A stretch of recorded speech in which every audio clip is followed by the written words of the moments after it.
우리를 거듭나게 하시는 생명의 빛, 우리를 거듭나게 하시는 생명의 빛, 이런 제목으로 같이 은혜를 나누겠습니다.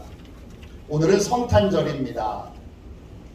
영어로 성탄절은 크리스마스입니다. 이 말은 그리스도를 예배하는 날이란 뜻입니다. 예배는 한자로 보면 존경하는 마음으로 예를 갖추어서 절하는 것입니다. 그래서 춘천에서 예배가 이런 것이라는 걸 알려드렸더니 성탄절날 한 여자 권사님이 교회 강단 앞에 예수님의 구유를 이렇게 장식해놨는데 그 구유 앞에 예배드린다는 마음으로 절을 하시더라고요.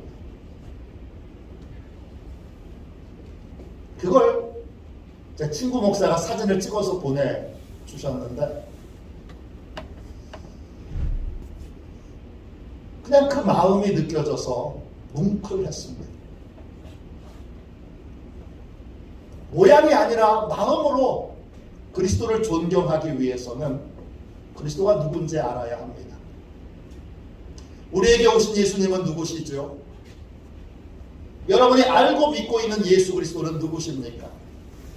오늘 요한복음의 증언을 통해 예수님이 누구시고 예수님을 영접한다는 것이 무엇인지 함께 말씀을 나누겠습니다. 제가 이제 50대 중반인데 이쯤 되니까 요한복음 1장의 이 신비한 말씀의 의미도 주님이 좀 더 깊이 통째로 깨우쳐 주시는 것이 있어 이 아침에 이 말씀을 같이 나눌 수 있도록 하겠습니다. 아멘. 오늘 예수님이 요한복음을 통해서 소개되고 있는데 그 예수님은 겉모습의 예수님이 아닙니다.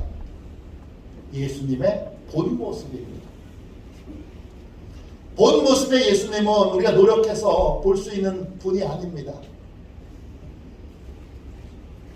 우리가 노력한다고 그 본 모습의 주님을 볼 수 없습니다. 본 모습의 주님은 하나님이 알려주셔야만 알 수 있습니다. 하나님은 요한복음을 통해 겉으로는 인간의 모습을 입고 오신 초라한 인간의 모습을 하고 계신 그 예수님의 본 모습이 무엇인가를 우리에게 알려주고 있습니다. 예수님은 어떤 분이십니까? 요한복음 1장 14절 보세요. 말씀이 육신이 되어 우리 가운데 거하시며 우리가 그의 영광을 보니 아버지의 독생자의 영광이요 은혜와 진리가 충만하더라. 예수님은 말씀이 육신이 되신 분이에요. 이해가 되세요? 이게 뭔지 이해가 되세요? 예수님의 겉모습은 초라하고 볼품없는 인간의 모습입니다. 이사야 선지자는 그 예수님의 겉모습을 이렇게 예언했습니다. 이사야 53장 2절입니다. 그는 주 앞에서 자라나기를 연한 순 같고 마른 땅에서 나온 뿌리 같아서 고운 모양도 없고 풍채도 없은즉 우리가 보기에 흠모할 만한 아름다운 것이 없도다. 예수님의 겉모습은 바싹 마른 나무가지와 같습니다. 지금이야 다이어트 시대니까 그게 아름다운 모습처럼 보여지겠지만 예수님 시대에는 아니었습니다. 겉모습만 보면 너무 초라하고 너무 궁핍하여 아름다운 것이 조금도 없습니다. 그런데 그건 겉모습일 뿐입니다. 예수님의 그 본 모습은 어떤 것이죠? 그 크기를 헤아릴 수 없는 거대한 바다와 같은 우주와 같은 지혜와 지식을 가지고 계신 분이십니다. 요한복음은 그 거대한 우주보다 더 큰 헤아릴 수 없는 지혜와 지식을 가지고 계신 그 예수님을 말씀이라고 부릅니다.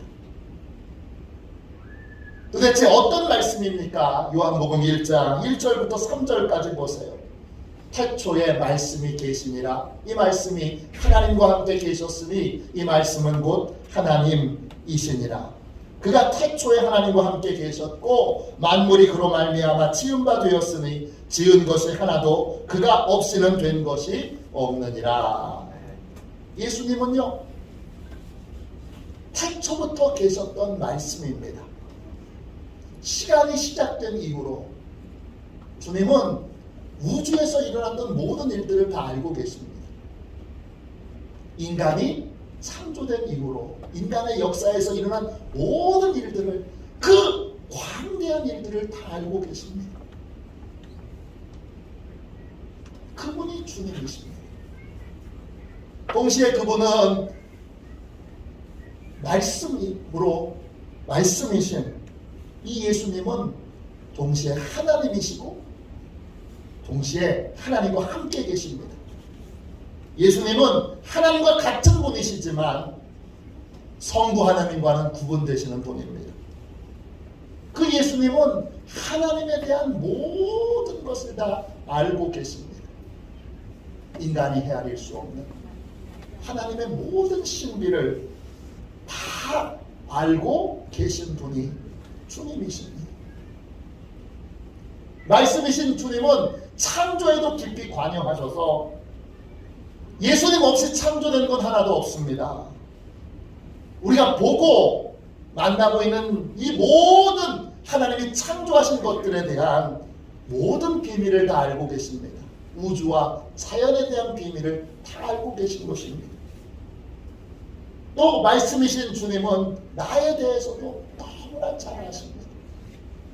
왜 나를 만드셨고 나를 사랑하셔서 계속 나를 깊이 관찰하고 계시기 때문입니다. 다윗은 자신보다 더 자신을 잘 알고 있는 이 주님을 이렇게 고백합니다. 시편 139편 13절입니다. 주께서 내 내장을 지으셨으며 나의 모태에서 나를 만드셨나이다. 아멘.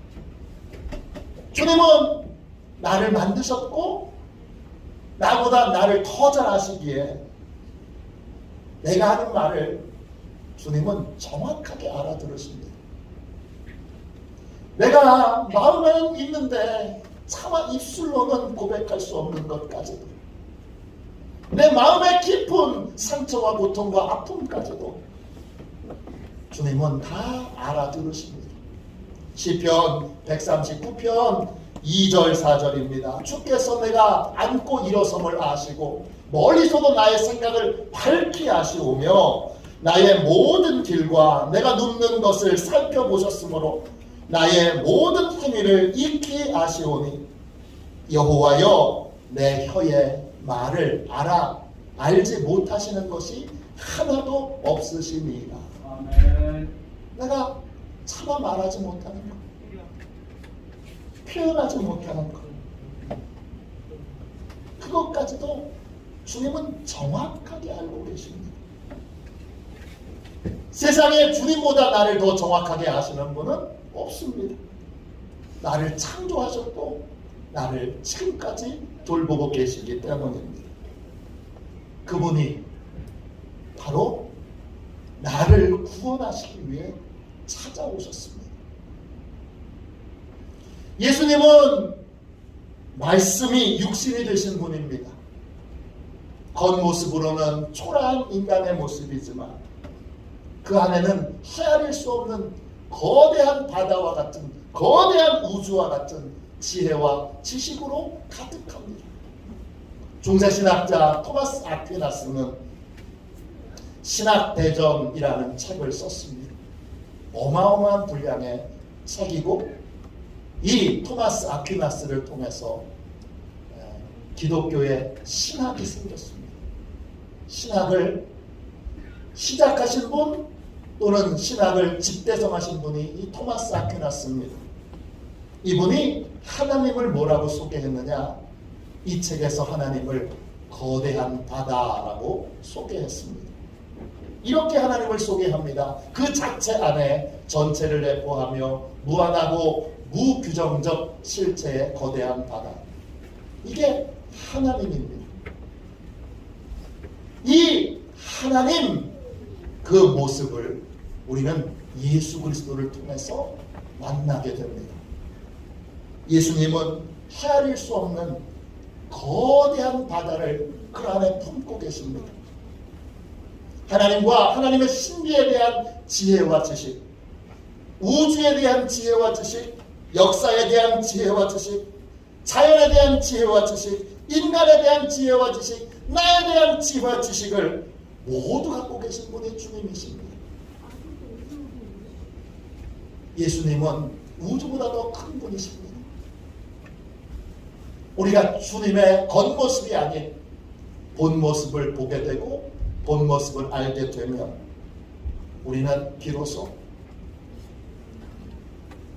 우주 앞에 서 있는 경외감을 우리 주님 앞에 갖게 됩니다. 주님 앞에서 우리는 먼지보다 더 작은 존재입니다. 우리나라뿐만 아니라 세계 어디나 다 있지요. 우리나라에는 이 문화를 갑질이라고 부릅니다. 우리나라에는 갑질 문화가 있습니다. 갑질이란 힘 있는 사람이 힘 없는 사람 괴롭히는 겁니다. 간호사들은 그걸 태움이라고도 부릅니다. 태움이란 선배 간호사가 후배 간호사를 교묘하게 괴롭히는 겁니다. 간호학과 들어가려면 공부를 굉장히 잘해야 합니다. 제 친구 목사님 딸이 공부를 잘해서 간호학과를 갔습니다. 대학에서도 아주 우수한 성적을 갖고 아주 큰 우리나라를 대표하는 종합병원에 취직을 했습니다. 그때까지는 참 좋았습니다. 그런데 2년 만에 그만뒀습니다. 병원의 선배 간호사들이 교묘하게 괴롭혀서 그 마음이 망가질 대로 망가졌습니다. 안타까운 건 병원을 그만두고 마음에 너무 깊은 상처를 받아서 방에서 안 나옵니다. 문을 두드려도 안 나옵니다. 제 선배 목사님의 며느님은 예비 며느리예요. 아직 결혼은 안 했고 예비 며느리인데 준중형병원에서 간호사를 했습니다. 6년을 근무했는데 병원을 그만뒀습니다. 역시 집단 괴롭힘 때문입니다. 지금 뭐 하느냐? 편의점에서 알바합니다. 선배 목사님이 묻습니다. 며느라, 야, 너 괜찮냐? 그러면 이 예비 며느리가 이렇게 말합니다. 병원에서 괴롭힘 받는 것보다 편의점에서 알바하는 게 더 좋아요, 아버님. 그럽니다. 이런 갑질은 병원에만 있는 게 아니죠. 군대에도 있고 경찰에도 있고 대학에도 있고 미술계에도 있고 언론계에도 있습니다. 우리나라에서 대학에서도 갑질이 많습니다. 교수님이 연구비 받아서 학생들한테 다 나눠줘야 되는데 그 연구비 자기가 착복합니다. 비일비재한 일들이죠. 그런데 우리나라에서 갑질 문화가 없는 학과가 딱 하나 있습니다. 뭔지 아십니까? 천문학과입니다. 천문학과에는 갑질 문화가 없습니다. 교수도 학생도 아무도 갑질을 하지 않습니다. 왜 그럴까요? 거대한 만원경으로 거대한 우주를 보면 그 우주를 보고 있는 순간의 경외감으로 자기 자신은 먼지처럼 작게 느껴집니다. 그러면 겸손해질 수밖에 없습니다.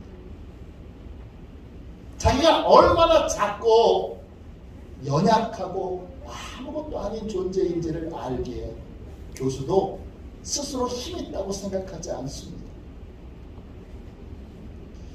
또 선배도 스스로 힘 있다고 생각하지 않습니다. 자기가 얼마나 작은 존재인지를 알기에 스스로 착각에 빠져서 내가 힘 있으니까 그러면서 힘 없는 자들을 괴롭히는 일들을 이 천문학과는 하지 않습니다. 학교 폭력 가해자들 치유하는 캠프가 있는데 한동안은 상담실에서 여러 번 상담을 했는데 안 됩니다. 그래서 요즘은 어떤 방법을 쓰느냐 하면 가장 인기 있는 방법이 가해자들을 대자연으로 데리고 나가는 겁니다. 설악산 공룡능선 올라가 보셨나요? 제가 딱 한 번 가봤는데 말할 수 없는 아름다움으로 압도당합니다. 야, 이게 하나님 만드신 거구나. 그 앞에서 입이 쫙 벌어집니다. 압도적인 자연의 풍광 앞에서 자기가 얼마나 작고 아무것도 아닌 존재인지를 가해자들이 깨닫습니다. 돈 많다고, 힘 좀 있다고, 권력 좀 있다고 그렇게 갑질을 해대던 가해자들이 그 압도적인 자연 앞에서 내가 얼마나 작은지를 깨닫게 됩니다. 그리고 그 자연 앞에서 겸손해집니다.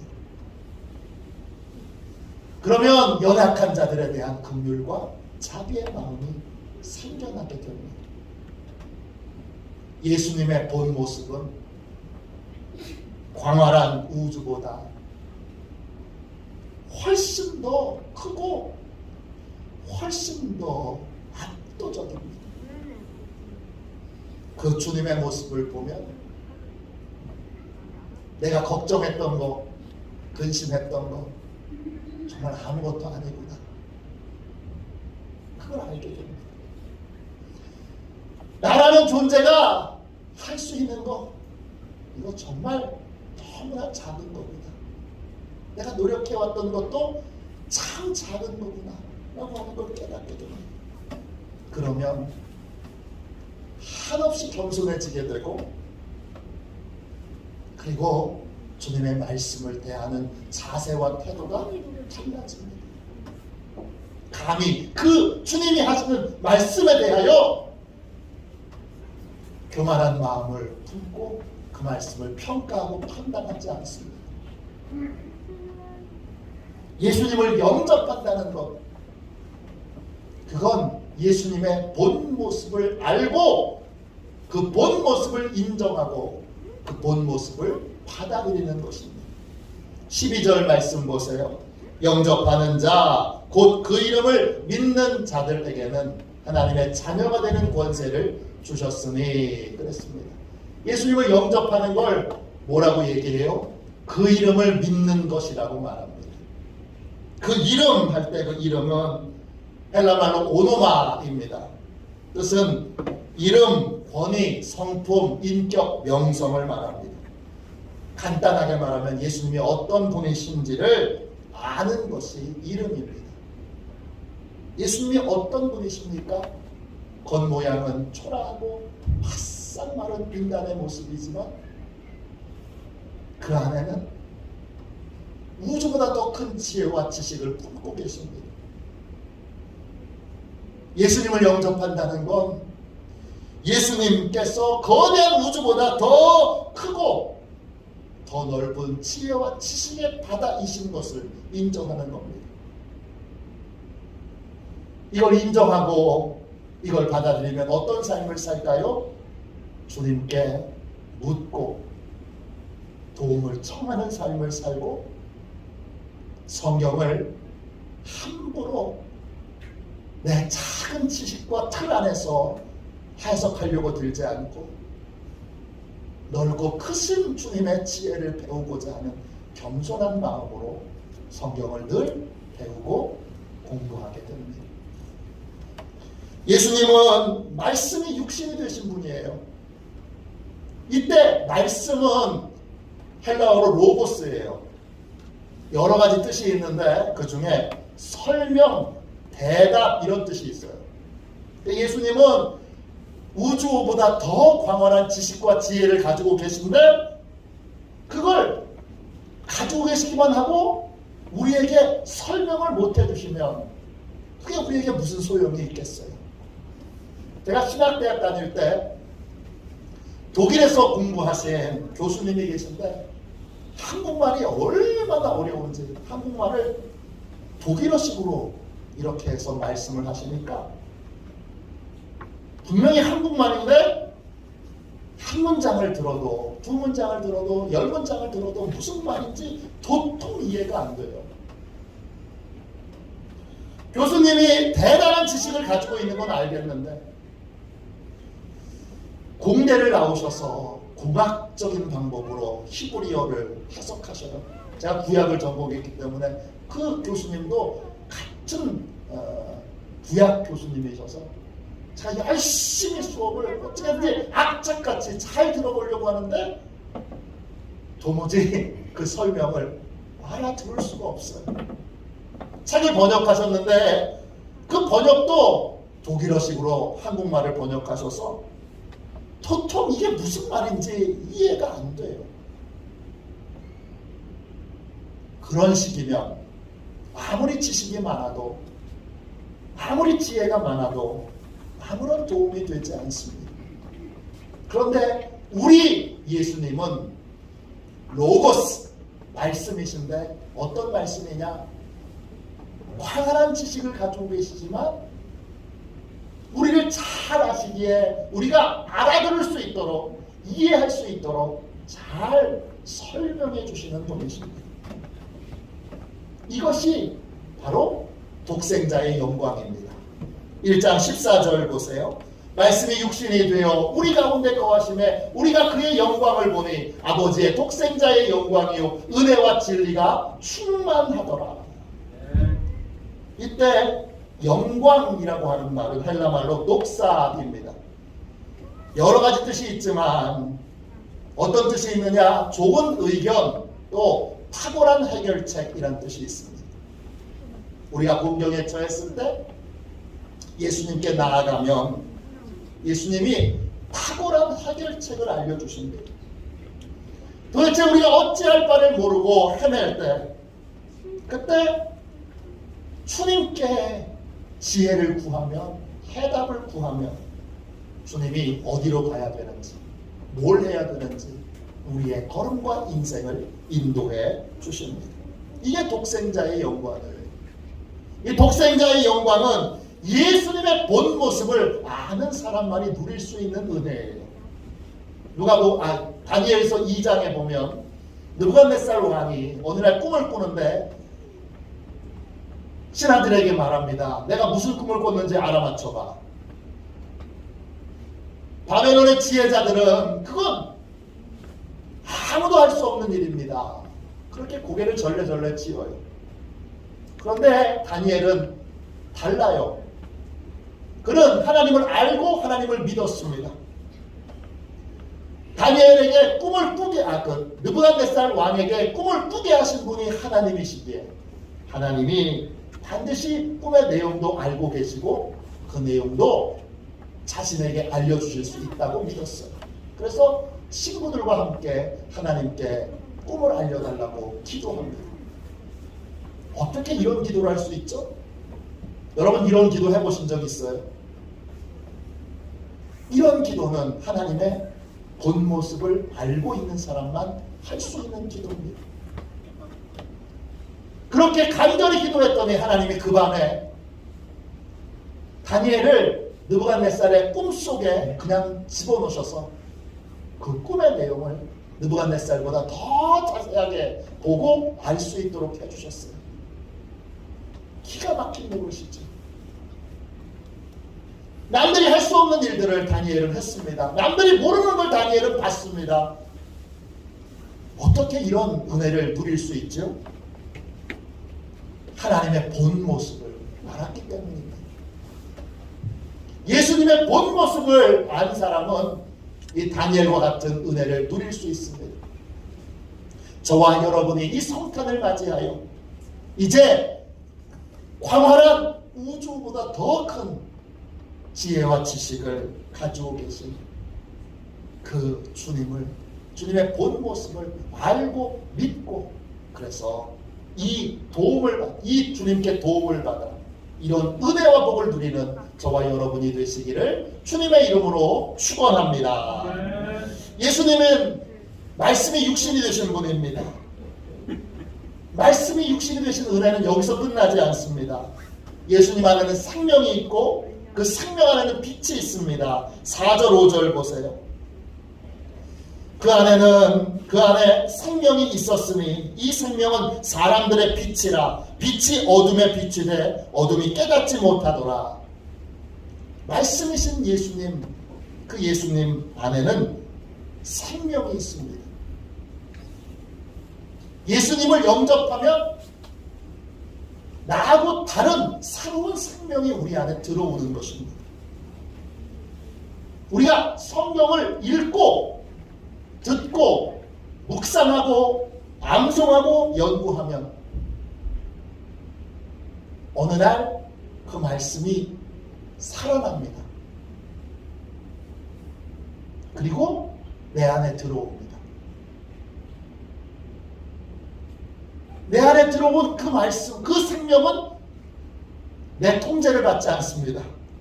이건 안 돼. 그래도 이거 할 수 없어. 그래도 내 안에 들어온 생명은 내가 통제할 수 없는 생명이기 때문에 내 안에서 내 뜻대로 움직이지 않습니다. 내 안에 들어온 생명은 빛을 비추는데 내 뜻대로 빛을 비추는 것이 아니라 하나님의 뜻대로 빛을 비추셔서 내 안에 있는 어둠을 밝히십니다. 어둠은 내가 죄와 허물을 숨기고 있는 곳입니다.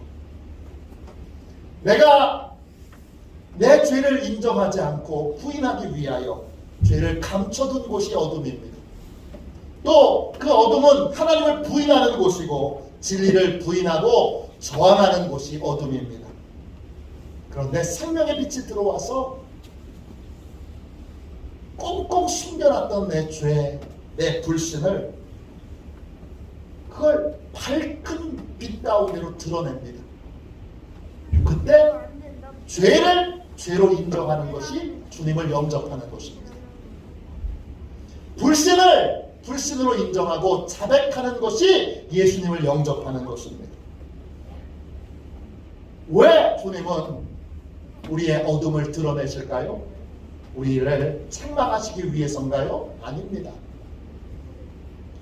우리에게 수치와 부끄러움을 주시기 위한 건가요? 역시 아닙니다. 그럼 왜죠? 우리를 고쳐주시기 위해서입니다. 마태복음 9장 12절입니다. 건강한 자에게는 의사가 쓸데없고 병든 자에게라여 쓸데있느니라. 건강한 자는 진짜 건강한 자가 아니라 스스로 의인이라는 착각에 빠져있는 사람입니다. 다른 말로 자신의 죄와 불신을 부인하는 사람입니다. 생명의 빛이 비쳤는데도 그 드러난 진실을 인정하지 않고 부인하는 사람이 바로 여러분 예수님이 말씀하신 건강한 자입니다. 이런 사람은 예수님에게 고침받을 수 없습니다.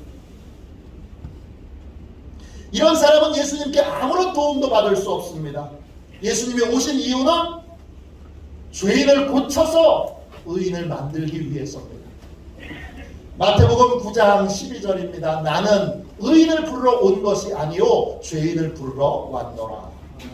스스로 의인이라고 하는 착각에 빠져있는 사람, 나는 죄 없어, 이런 사람은 자기 죄를 보지 못하는 사람은 자기의 불신을, 자신의 불신앙을 보지 못하는 사람은 예수님께 아무런 도움도 받을 수 없습니다. 그러므로 우리는 생명의 빛이신 주님께서 우리 안에 들어오셔서 우리의 어둠을 밝히셔서 어둠 속에 있는 죄를, 어둠 속에 있는 불신을 드러내실 때 감사함으로 죄를 죄로, 감사함으로 불신을 불신으로 인정해야 합니다. 그 순간 우리는 비로소 예수님의 도움을 받아 고쳐지기 시작합니다. 바뀌어지기 시작합니다. 달라지기 시작합니다. 이게 바로 하나님의 자녀가 되는 권세입니다. 요한복음 1장 12절 13절 보세요. 영접하는 자 곧 그 이름을 믿는 자들에게는 하나님의 자녀가 되는 권세를 주셨으니 이는 혈통으로나 육적으로나 사람의 뜻으로 나지 아니하고 오직 하나님께로부터 난 자들이니라. 하나님의 자녀가 되는 권세는요, 나를 바꿀 수 있는 권세예요. 남을 바꾸는 게 아니에요. 자기를 바꾸지 못하는 사람은 남도 못 바꿉니다. 싸움만 하자는 거지. 너 이렇게 달라져. 자기도 못하면서 너나 잘하세요 그러잖아요. 하나님의 자녀가 되는 권세는요, 나를 바꿀 수 있는 권세입니다. 이 권세 헬라말로 엑수시아, 힘, 영향력, 권위 이런 뜻입니다. 생명의 빛이신 주님이 내 안에 들어와서 내 어둠을 비출 때 드러난 죄, 드러나는 불신을 내가 인정하고, 맞아요, 제가 그런 죄인입니다. 맞아요, 제가 그렇게 하나님을 믿지 못하고 하나님을 부인하는 자입니다. 고백하면 그때 우리에게 하나님의 자녀가 되는 권세가 부어집니다. 그 권세는 뭐예요? 예수님이 나를 바꾸시는 거예요. 부끄럽지 않은 자로, 부끄럽지 않은 아버지로, 부끄럽지 않은 어머니로 바꿔주시는 거예요. 그게 자녀가 되는 권세예요. 이 권세는 생명의 빛이 우리 안에 들어와서 자유롭게 우리 안에 있는 어둠을 비추기 시작하면서 시작되는 거예요. 그래서 그것이 뭐예요? 그 빛이 우리 안에 들어와서 변화가 시작되는 순간이 바로 거듭나는 순간인 거예요. 말씀이신 주님은 겉모습은 초라합니다. 그러나 그 안에는 큰 우주를 담고 계십니다. 거대한 우주보다 더 큰 지혜와 지식이 그곳에 있습니다. 주님이 우리를 찾아오셔서 내가 너를 도와줄게. 그런데 교만한 사람은, 착각에 빠져있는 사람은 도움을 받을 줄 모릅니다. 오늘 이 성탄절을 통하여 이제 주님께 도움을 받을 수 있는, 도움을 구하고 도움을 받을 수 있는 차원이 다른 복된 삶을 사는 저와 여러분이 되시기를 주님의 이름으로 축원합니다. 또 그 말씀은 그 안에 생명의 빛이 있습니다. 그 빛이 우리의 어둠을 드러낼 때, 그 어둠 속에 있는 죄를 드러낼 때, 그 어둠 속에 있는 불신을 드러낼 때, 그걸 그대로 인정함으로 이제 나를 바꿀 수 있는 권세, 나를 변화시킬 수 있는 하나님의 자녀된 권세를 누리는 그러한 복된 은혜를 저와 여러분이 누리시기를 주님의 이름으로 축원합니다. 예수님은 성탄의 선물입니다. 성탄의 선물이신 그 주님을 받아 풍성한 도움을 받고 나를 고치고 바꿀 수 있는 권세를 누리는 저와 여러분이 되시기를 주님의 이름으로 축원합니다. 우리 함께 찬송가 122장 우리 1절만 함께 찬양하고 예수님의 참 모습을 이제 보고 믿고 그 참 모습에 주님의 도움을 받고 생명의 빛으로 내 안에 들어오셔서 나를 고치고 바꿀 수 있는 권세 있는 삶을 살게 해달라고 우리 함께 통성으로 기도하겠습니다. 122장 1절만 찬양하겠습니다.